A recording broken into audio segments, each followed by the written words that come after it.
বেশ কিছুদিন আগে এই টবটার মধ্যে কিছু শসার বীজ আমি বুনেছিলাম। সেগুলোর দেখো চারা বেরিয়েছে আর সবগুলোই বড় হয়ে গেছে। এখান থেকে আজকে একটা চারা তুলে নিয়ে আমি একটা বড় পটের মধ্যে সেপারেটভাবে বসাবো। আপাতত এই 20 লিটারের জলের ড্রামটা আমার কাছে খালি পড়ে আছে, তো ভাবলাম এটার মধ্যেই বসিয়ে দিই। একদম নিচে যেখানে ছিদ্র করা আছে সেখানে কয়েকটা খোয়ার টুকরো দিয়ে দিলাম।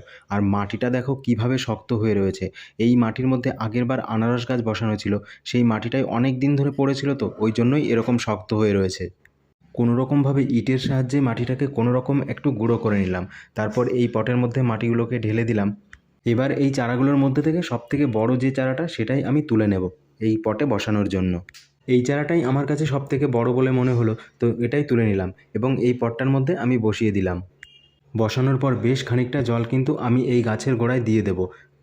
চলো বন্ধুরা, আজকের মতো আমার ভিডিওটা এখানেই শেষ করছি। খুব তাড়াতাড়ি দেখা হবে নতুন ভিডিওতে।